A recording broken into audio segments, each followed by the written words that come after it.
due to several reasons, but I am back and we'll be here today, tomorrow, and should be here Wednesday as well. All right. Although there's a lot of tricksters out there among British intelligence that will be madly plotting and scurrying and doing everything that they can. What do I have here? Oh, I'm on the wrong camera. Excuse me. Excuse me for a second.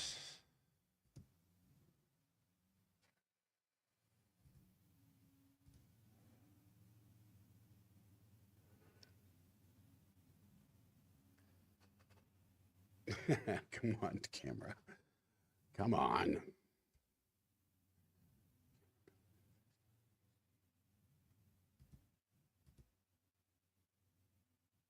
All right. All right, here we go.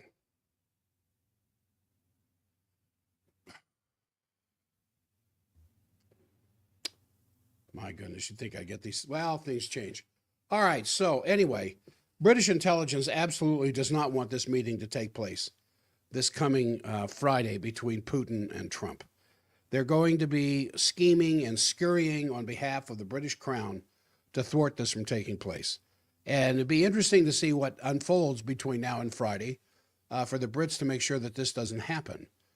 And according to a statement from the White House, it is going to happen the 15th, this Friday.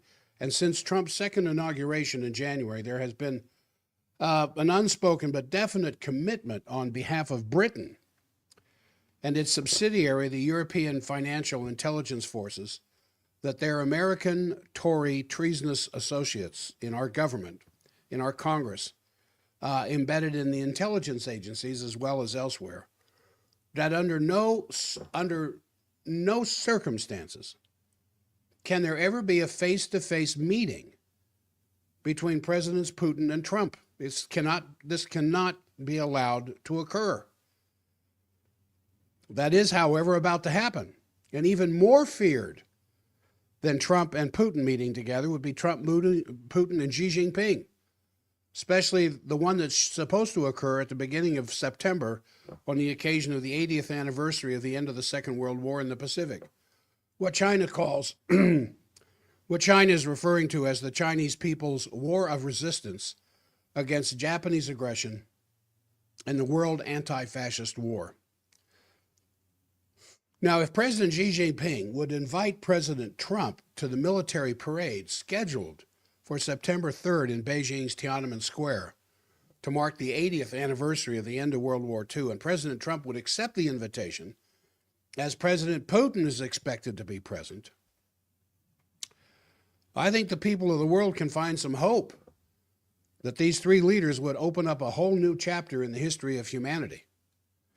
The staggering death tolls that were visited upon the Soviet Union, which lost 27 million people, and China, whereas stated by the website of the National World War II Museum in New Orleans, the number of civilian deaths in China alone might be well more than 50 million. And estimates of 30 million deaths are accepted. Fill this anniversary that I'm reading from the report here with a significance that escapes the American mind.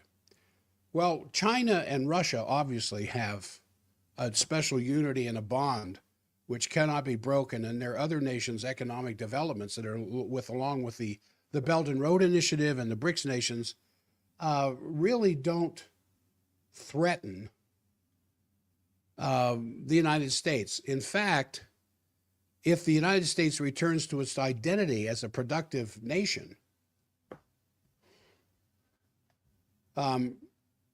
through mining, manufacturing, agriculture, advanced scientific research, development, the eradication of world poverty, including among more than 100 million of our own population, I think the world would be very happy to assist the United States in this effort.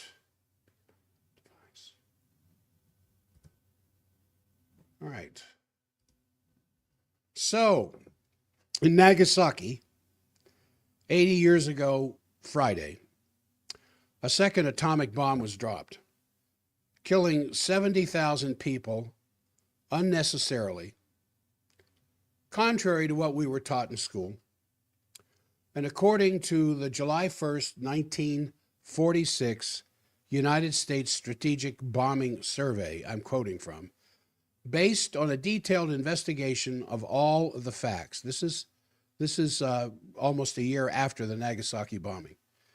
Based on a detailed investigation of all the facts and supported by the testimony of the surviving Japanese leaders involved, it is the survey's opinion that certainly prior to 31 December 1945, and in all probability to 1 November 1945, Japan would have surrendered, even if the atomic bombs had not been dropped, even if Russia had not entered the war, and even if no invasion had been planned or contemplated.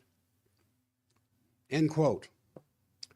Prior to the bomb being, and this is a position I have maintained as a K-Talk host since I got on the air 30 years ago. I remember Kirkwood and I would argue this back and forth.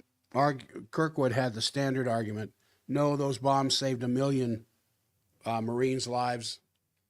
And I would point out, as far as historical documents were concerned, that the Emperor of Japan was already in discussions through the Vatican in the spring of 1945 to bring forth surrender terms. Now, Dwight D. Eisenhower, Supreme Commander of Allied Expeditionary Forces in Europe, opposed the bombing. He said, it was my belief that Japan was already defeated and that dropping the bomb was completely unnecessary. And the only way to atone for such crimes now is to stand up before and failing that as they are being committed again, as in Gaza. And at Friday's meeting of the International Peace Coalition, Anthony Aguilar, who's and you may have seen his interview with Tucker Carlson on Tucker's show, 25-year combat veteran, Green Beret, who went to Gaza in May as part of what he thought was a mission to feed people, exposed the truth and did exactly that. He said this, from what I have witnessed, just looking at the facts as they are, there are war crimes being committed in Gaza. Oh, excuse me. There are crimes against humanity being committed in Gaza. And if that's being done intentionally or just through the mission creep in the fog and friction of war, I don't know. But I invite the world to investigate and look at that, because I've said this before and I'll say it again in ending here. A day of atonement, a day of judgment, a day of reckoning is coming. And now is the time, not next week, not next year, not after. Now is the time for the United States to stand and hold accountable our ally. Because if we do not, the world is going to hold us accountable, right along with them, right along with Israel. And it will not be to the benefit of Israel, the United States, and quite frankly, the world. So, what are they going to talk about this Friday? And Zelensky, of course, I just saw Zelensky on national TV here. Ukraine is not going to cede any territory to the Russians. Mr. Zelensky, the Russians have already taken it. It's not a matter of ceding it to them. They've already taken it, and they're taking it by several kilometers every day. And before long, they're going to be at the Dnieper. And when they get to the Dnieper, they have a decision to make. Cross the Dnieper and move into Kyiv, or just hold still. So Alaska is going to be the site. We don't know where in Alaska. I think they should do it. I think they should do it in Nome, which is a mere 30 miles from Alaska. I mean, from Russia. I've been to Nome twice. I mean, it's the end of the world. I think half the people who live in Nome are wanted somewhere in some state or multiple states in the United States. They were pretty good people when I was there, working on mining projects. Long time ago. And as the plane had landed at Kotzebue, north of the Arctic Circle, on its flight to Nome, and which is how I can say I've been north of the Arctic Circle. not outside the airplane. I was inside the airplane, but I was still north of the Arctic Circle. As the plane is getting ready to descend, you can look out the window and see Russia. And that's how close it is. Imagine if the United States hadn't purchased Alaska from Russia back in the 1800s. Seward's Folly. And that was still Russia today, extending all the way down through Juneau, down to the Panhandle area. Anyway, we don't know where it's going to be, but it's a highly anticipated meeting. Shortly thereafter, the announcement was made this last Friday. The Russian news service confirmed the news, and Yuri Yushakov, a Kremlin advisor, said this: Russia and the United States are close neighbors, bordering each other. It seems quite logical that our delegation would simply fly across the Bering Strait, and that such an important and long-awaited summit between the leaders of the two countries should be held there. The two presidents will undoubtedly focus on discussing options for achieving a long-term peaceful settlement of the Ukrainian crisis.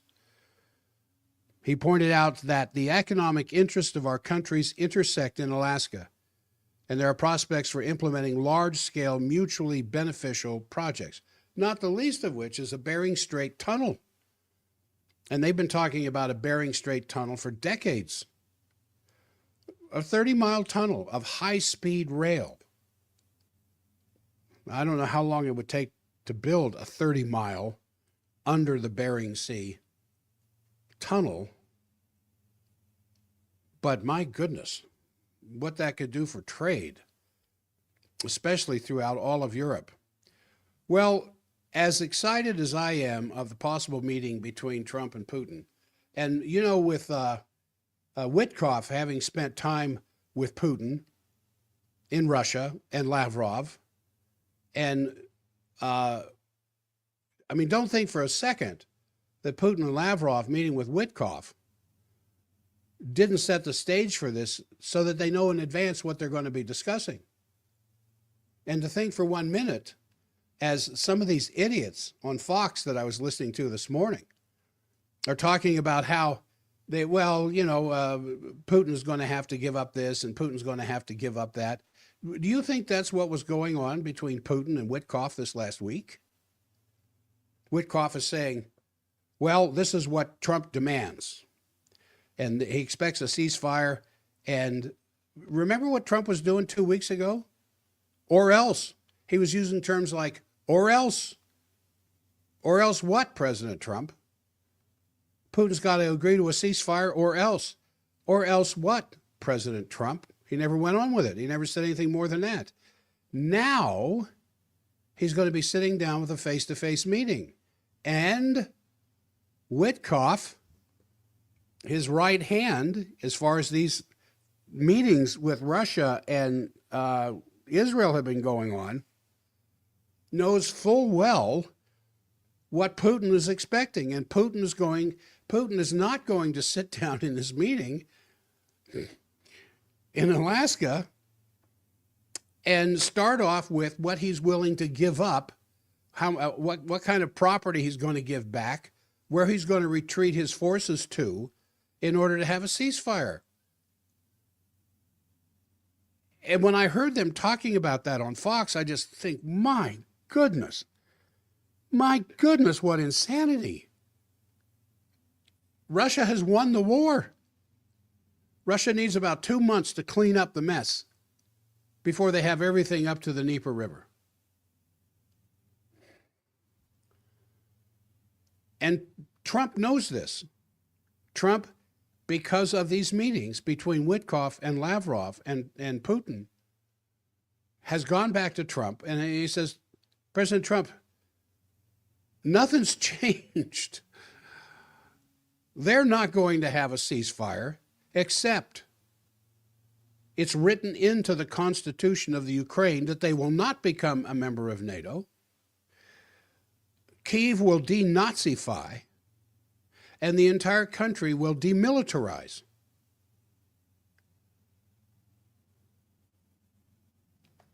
Well, I'm competing with something that K-Talk. And that's the only way he would even begin to think to sit down and have a chance to, or a talk with Putin and Trump. It's just, now, as excited as I am personally to see this meeting taking place, there are some people out there who are not very excited about it. Can you guess what country is really an island off the northwest coast of mainland Europe who has had a hand in the killing of more people on this planet than even the Black Plague? Who that country is, and how excited they would be about a meeting between Putin and Trump. Because the reaction that is coming from the British quarters and their hangers-on in the news, that the teams of the Russian and American presidents are working out the details for this bilateral summit, should make clear to any doubters the strategic importance of this new white paper coming out of the LaRouche organization called Worse Than Treason, the Actual Motive of Russiagate. I can't wait to read that myself. And the traitors who colluded on the Russiagate are back at it, pumping out propaganda intended to sabotage the Putin-Trump summit, come what may. Now, I would be watching for red flag operations. I would be looking for something maybe as perilous as a Reichstag event. I would be looking for anything that the Brits could be doing to blame something on Russia as an attack on NATO, whatever, to make sure this meeting doesn't happen, for the reasons that I just got through explaining. Simply this: Trump is going to be sitting down this Friday with Putin in Alaska, already understanding that Putin will stand up and walk out of the meeting if they try any stunts that they have done in the past to try to get Putin to back down and back off and apologize for what's happened for the last 3 years. So here's some news releases. Trump walks into Putin trap. That's the Times of London. The Washington Post said this: Kremlin senses advantage. Bloomberg says this: U.S.-Russia planned truce to keep Moscow's gains. And then a short item pinned at the top of the British Sky News said, Putin deceiving Trump over peace talks. Putin's efforts to posture himself as amenable to U.S. peace proposals and meaningful negotiations while refusing to meet with Zelensky in the near term are attempts to obfuscate the reality that Putin remains uninterested in ending his war and is attempting to extract bilateral concessions from the United States without meaningfully engaging in the peace process. So this is just what's beginning to show up in the press. Who knows what's going to take place between now and Friday? If nothing happens between now and Friday, and they actually do sit down to meet in Alaska, and I hope the location is not announced in advance, because there's nothing, this Anglo alliance with the majority of Congress and King Charles and people of that ilk could want more than the assassination of both presidents. If the Russia-U.S. summit comes off, and this is from The Independent, London's publication, The Independent. From London to Langley, Berlin, Canberra, and Tokyo, intelligence chiefs will be on tenterhooks. I don't know what a tenterhook is. Wondering whether this is another occasion resembling the meeting between an agent and his handler. And of course, the agent is Trump, the handler is Putin. There's no evidence that Donald Trump works for Vladimir Putin, but there's ample evidence that the U.S. president favors Putin's agenda, included in this ordered Russian intelligence services to interfere in the 2016 elections. Now, no matter how much this has been disproven, the Brits are still saying this. Putin ordered Russian intelligence services to interfere in the 2016 elections to undermine the very notion of truth in the Western media. And that was the paperwork that Tulsi Gabbard came out with last March and came back in the news again this spring, and then again this summer, and again last month. Here are the documents that show the Obama administration, as well as the head of the FBI, the head of the NSA, the head of the CIA, knew Russia not only was not involved in the Russiagate of 2016, they didn't have the capability to do so. So, I think this is going to be a very interesting week, and I hope that my predictions here do not pan out for obvious reasons. I do not want to see something as serious as some people are talking about happening as a result of this. So, with this last Saturday, the 80th anniversary of the bombing of Nagasaki, and there are many comments from around the world on that day, some with very clear worry, concern, anxiety, that we're not safe from experiencing the use of nuclear weapons again. And as a matter of fact, there are many people who are acutely aware that the world has never been closer to nuclear extinction as it is today. And all the mechanisms which prevented a disaster during the Cuban Missile Crisis are no longer there. And we are experiencing the old order, and the new order is not yet in place. And as a matter of fact, it's not there at all. I think the fact that Hiroshima and Nagasaki happened, and now that it's overwhelmingly clear it wasn't necessary. If you can even say that concerning the use of nuclear weapons, as I said earlier, because Hirohito, the emperor, was already in a process of negotiation with forces from the Vatican about surrender. And so it's very clear that the bomb wasn't, in order to drop that bomb, the order was given by Truman.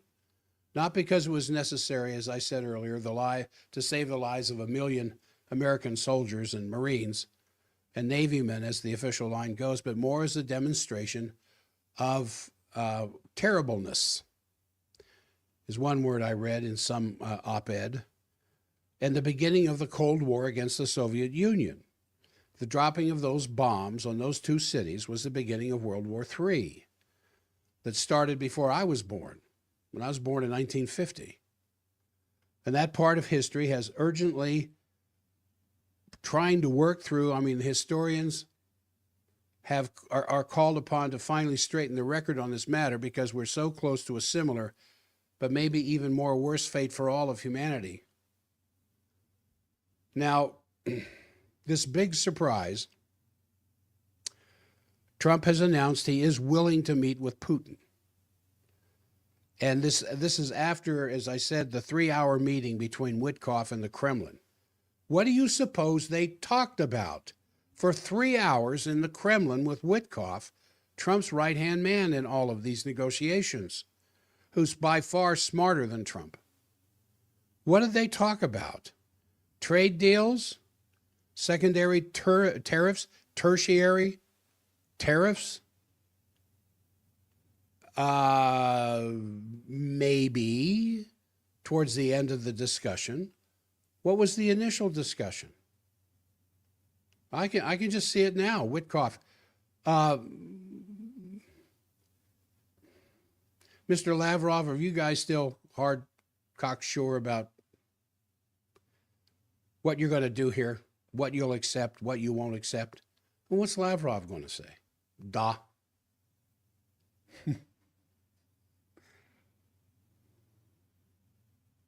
And now there was talk about the meeting taking place in the Emirates or some other neutral company so as to remember, there's an arrest warrant for Putin from the International Criminal Court. And the United States is an active participant to the International Criminal Court. So where they were going to meet in a neutral country have now decided to meet in the United States. That can only happen if Putin has received from Trump the promise that he doesn't have to worry about the United States carrying out its obligations with the ICC and arresting Putin and delivering him to The Hague. There's also, this is part of the comedy of all of this. And there are also signs that Zelensky has said that he also thinks the war has to come to an end, but he thinks he should be there. He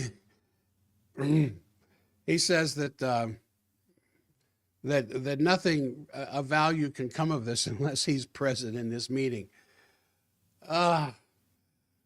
Well, this is just one part of the entire strategic picture. The other one is naturally this unbelievable escalation of what can only be called genocide. And more people are using, more news agencies and press releases are picking up the word genocide. What is now being called genocide out of Israel. You are beginning to see sentences that have the words Israel, Gaza, and genocide in the same sentence. You didn't see that before. And this the genocide in Gaza, particularly. Now, the other night, the war cabinet of Netanyahu approved that the operation in Gaza is going to be expanded, not the entirety of Gaza, as Netanyahu has demanded, only in Gaza City. Now, that is, I think there's a growing awareness of what's actually happening here. It took much too long, but in the alternative media in Germany, there was documentation that was quite breathtaking. A person put up a comparison between what was said by the different members of the cabinet and the defense forces in Israel in respect to Gaza, comparing it almost word for word with Reinhard Heydrich, the chief of the SS in Nazi Germany, wrote on October 20th, 1941, to Heinrich Himmler about how Warsaw and Leningrad had to be attacked much more brutally because the destruction of these two cities had been insufficient so far, and that there should be use of firebombs and explosives, and these cities had to be exterminated. And all of which is documented very well in the Nuremberg Tribunal, which brought to justice at least some of the main criminals. And this is then being compared step by step with pictures of the Warsaw Ghetto from Leningrad with the pictures from Gaza. So all of this is prefaced with a picture of the Michelangelo fresco in the Sistine Chapel about the final judgment, implying that there's a lot of forces which are condoning this genocide. Eventually, they will be brought to justice. So this was just published in Israel. Pictures of the Warsaw Ghetto, the comments of Heydrich regarding Leningrad and Warsaw, and pictures from Gaza. And for normal people, this is what they call heavy, heavy stuff. But I think it's what's determining this picture here. I think that also goes for the situation where, well, people who are condoning the warmongering can only lead to a catastrophe for all of humanity. And this is extremely dramatic. President Trump is very difficult to read in these days. I've just about abandoned it. I've tried to make sense out of his swing this way and his swing that way, and he's very difficult to read. And he made this sudden move. Hopefully this summit is going to take place, and at the same time, President Xi Jinping had just received a telephone call with President Putin. And obviously this is a matter of strategic concern for every head of government, But another action which Trump is doing is also having potentially gigantic effects, namely that he did go ahead and impose those tariffs against 70 countries on the planet, the EU, Switzerland, anywhere from 10 to 50%, and all the BRICS countries and many more have been affected. And this is now meeting with massive resistance. President Lula from Brazil is not backing down. He's in contact with Prime Minister Modi. The BRICS countries are coordinating their actions, and Trump may involuntarily trigger by his actions exactly what he's trying to prevent, namely the de-dollarization, because he's forcing the countries of the global south into a joint action that may actually lead to things which Trump has not intended. Trump says he's trying to save the dollar, but when you do these kinds of things with countries that are trading in the dollar, who are sitting on the edge of trading with something else, it may be time to trade with something else. And there's a lot of other things that time will not allow me to get into. But there's this report in Le Monde, which says that there was this massive pressure from the United States, Israel, Great Britain, and Germany, harassing the chief prosecutor of the International Criminal Court to take back the arrest orders against Netanyahu.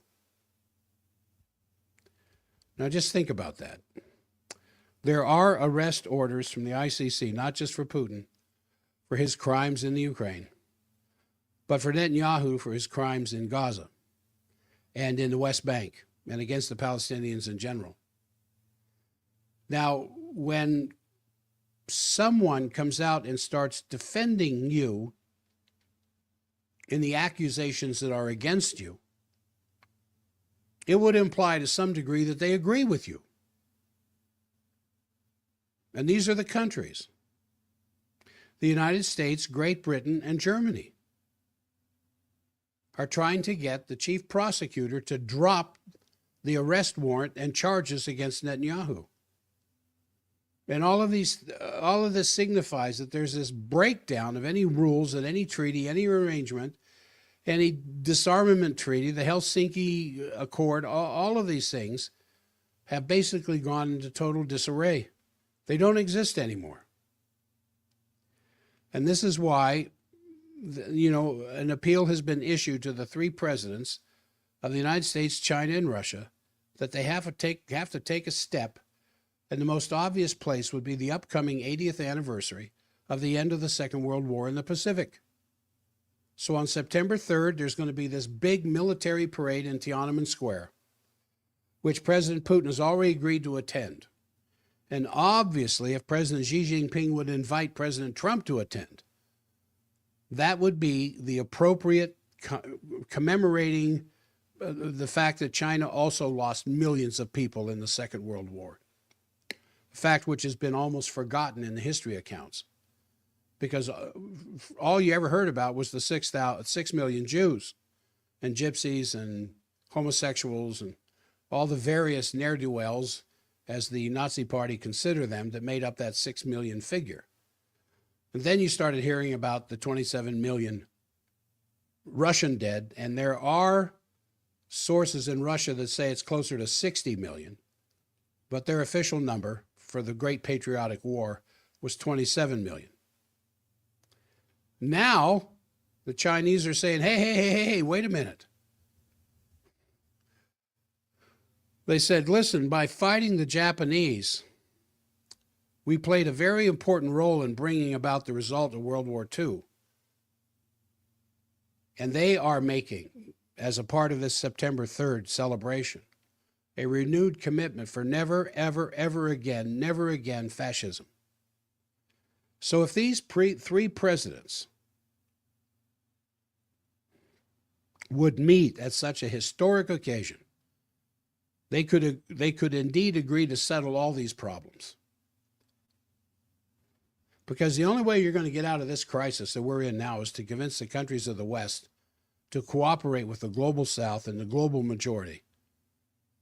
And those are the subjects I think they might be discussing for a 3-hour period. But the very beginning of it is, No, we're not going to retreat from our positions in the Ukraine. I think I would just about gamble everything I know on the fact that when this meeting is over with, Trump is going to finally have to come around to a realization that this was indeed a special military operation. It wasn't an unprovoked invasion to try to reestablish the old borders of the Soviet Empire. Now, again, this Anthony Aguilar, if you are a member of the Tucker Carlson network and you have seen this interview, you know how disturbing it is, how far he goes, the content. And they went through a very wide field of topics, which every one of them deserves greater in-depth discussion. But I just want to mention one thing concerning Palantir, that their AI programs have been used in targeting some of the Palestinians. And I think there's a whole other chapter to be investigated, because talk about the dehumanization. When machines give orders about killing people using programs to lure them on the basis of offering food, luring them out of the houses, and when they come out in the streets, shooting them in the head with sniper bullets. This has been documented over and over again, and this is what Anthony Aguilar was talking about. He went over there to help feed these people, a 20-plus year veteran, war veteran, battle-hardened war veteran. And he went to help the Palestinians, and the story he came back with is just almost unbelievable. Now, how would AI be used here? Well, how would anybody be using AI as sophisticated as it is today? I've had several patients in the last month show me the printouts from ChatGPT on their symptoms. And they would look deeper and deeper. And when you're dealing with these artificial intelligence programs, you can get them to go deeper and deeper by asking the right questions. And they would come back with multiple pages. And some of them were very confused by what they were reading. Because several of them, it's over their head, which is okay as long as they put in the requisite amount of research and study to figure out what these words mean. But what about when you have AI directing soldiers? And the AI is using programs, giving orders to kill people on the basis of offering them food. Now, there's a common thread to all of these topics, which have to be brought up. But it comes down to the dehumanization of the enemy, as the Nazis did against the Jews, as the Bolsheviks did against the Christians, as the Japanese did against the Chinese, and even in some of the darker circles of American history, we've seen that in our country. And so where we are today, it's commemorating to some degree the bombing of Hiroshima and Nagasaki, and how that was the beginning of Churchill's Operation Unthinkable at Potsdam. Potsdam is a city just on the outskirts of Berlin. And at Potsdam is where Truman and Churchill and Stalin were meeting. Well, what are we going to do with Europe? And at the same time that they were meeting there in July of 1945, after VE Day in Europe, Churchill was ordering the upcoming bombing of Nagasaki and Hiroshima. And when word got out of Churchill's Operation Unthinkable that he was putting into operation during the Potsdam Conference with Stalin, as soon as Stalin found out about it, it kind of ended the fruitful cooperation that was going on between the Soviet Union and the United States in the defeat of Nazism and the beginning of the Cold War. And this is what is the basis of all these interventionist wars that have happened since then. If you think about the millions of people who have died as a consequence of those lies, like the Iraq War, which was based on lies, the Afghanistan War based on lies, the Libya based on lies. It's a long list. And you cannot try to remedy all these situations one by one. I mean, it's in the past. The only thing that can be done now is to tell the truth. And one of the things that I like about the Schiller Institute, when they are offering and presenting alternatives, they said it has to begin with an urgent change in the image of man. What is man? Is he a beast that needs to be culled and herded and controlled? Or is he a creature on this planet that needs to be given all the best opportunities of education and health and healing and thought and art and science to develop the deeper aspects of what makes man different from the beasts? And when you deny the ability of creative reason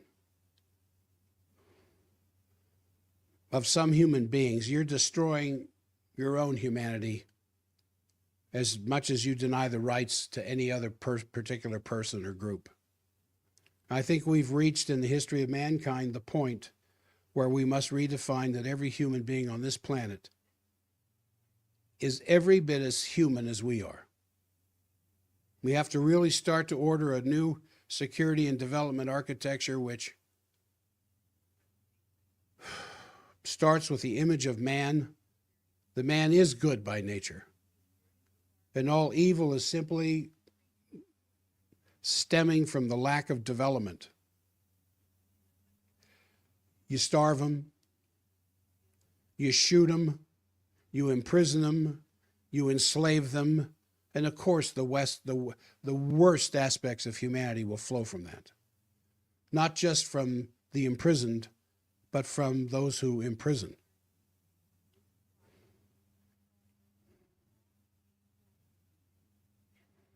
Well, I kind of have some mixed feelings about what one might expect from this coming meeting, but by the same token,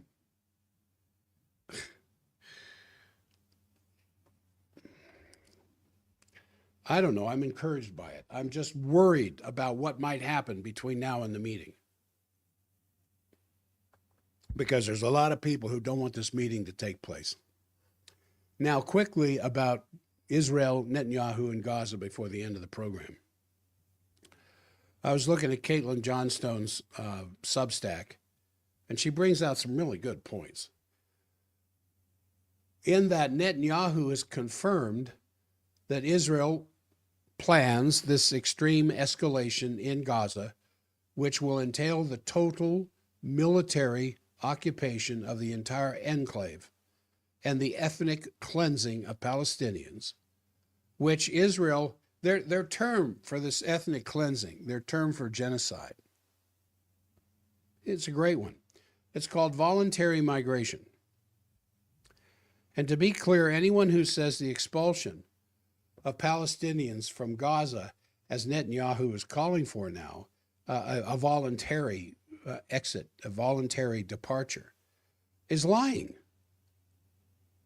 You know, when you starve a population and you deliberately make their land uninhabitable, is exactly the same as forcing them out at gunpoint. You know, leave or you're going to starve. is not a whole lot meaningfully different than leave or I'm going to shoot you in the head. So Israel's planned mass expulsion is going to be forced and involuntary as any in the past has ever been recorded. And President Trump has fully signed off on this move, washing his hands of the mass atrocity he is co-signing by telling the press his summation of this whole thing just the other day. He says, it's pretty well up to Israel. Oh, excuse me. Well, Trump isn't telling the truth. It is up to him. That's why more than 600 former senior Israeli security officials from Mossad and Shin Bet just sent Trump a letter urging him to compel Netanyahu to make peace in Gaza. More than 600 former Israeli security officials from the Mossad, from Shin Bet, I'm repeating myself to make a point, wrote a letter to President Trump telling Netanyahu to make peace with Gaza. And why would these 600 security people from Israel's security services write this letter to Trump? Because they know Trump is in control. No, let me rephrase that. They know that Trump, not necessarily is in control, they know that Trump can stop this. Trump has always had the power to stop the genocide in Gaza.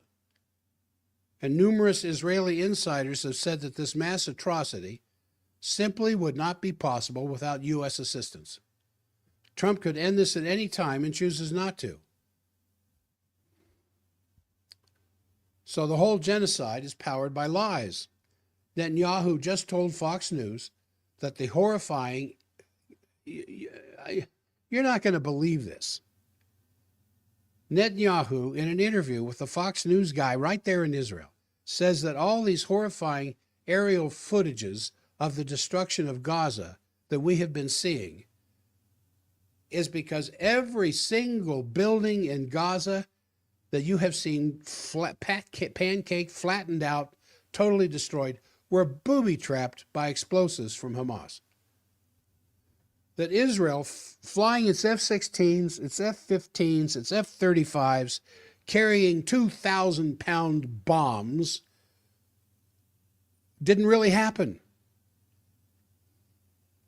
All of the missile attacks by Israel against the civilian population of Gaza didn't really happen. All those buildings were Hamas booby-trapping them.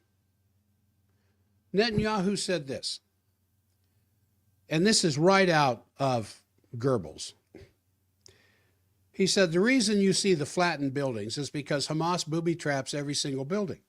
So when we come in, we first have the population moved, even though Hamas tries to keep them in the combat zones. But after they move and we start to move into the neighborhoods that are now populated only by terrorists, they ignite these booby traps. So what we do is we put in an APC, an armored personnel carrier, with a lot of explosives and detonate it. And it sets off all the booby traps. And the buildings begin to collapse as a result of that. They're empty buildings. They're not populated buildings. Now, the Gazans are saying, of course, that the death toll is far greater than has been reported because a significant portion of the dead are flattened inside of these unoccupied buildings, according to Netanyahu. Nobody with half a brain believes that this could possibly be true, what Netanyahu is saying.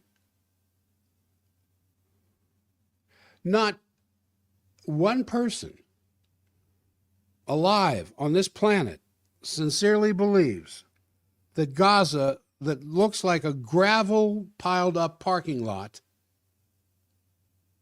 is because Hamas placed explosives inside every single building.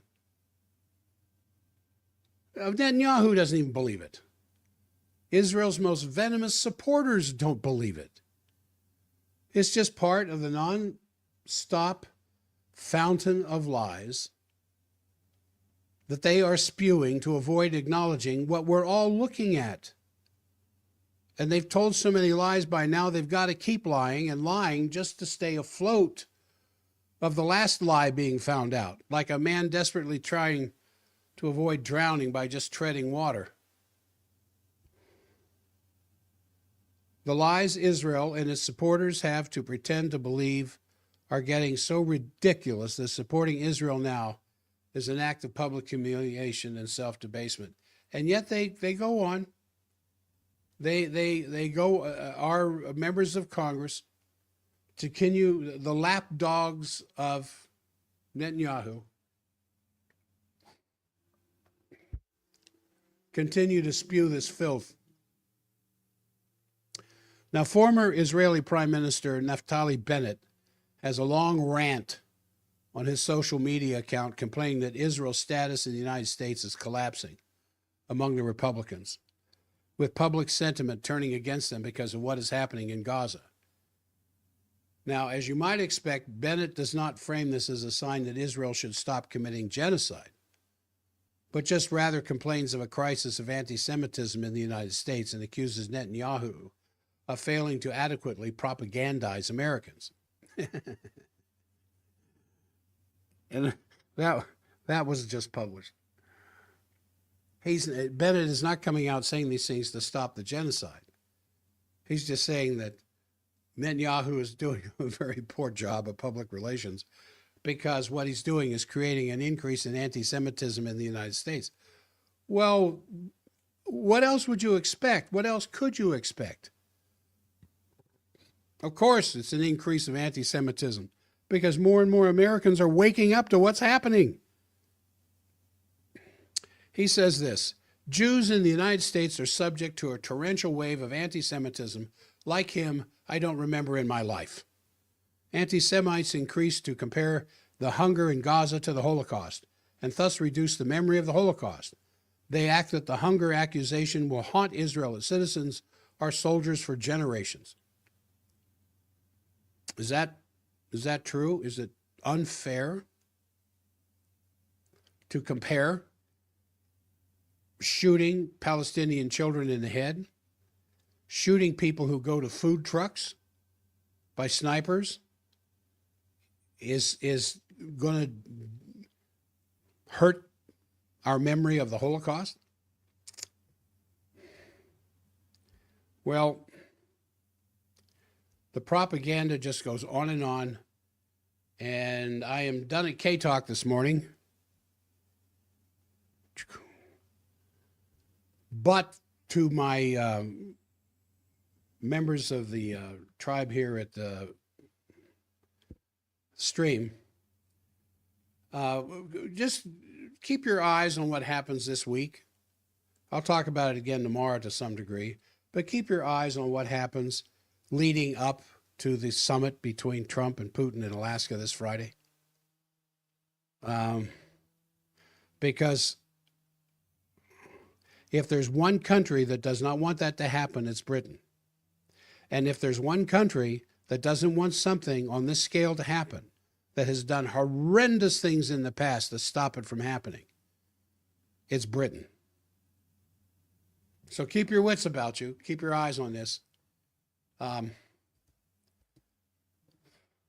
There's more to come. But I hope in my heart of hearts this summit can take place.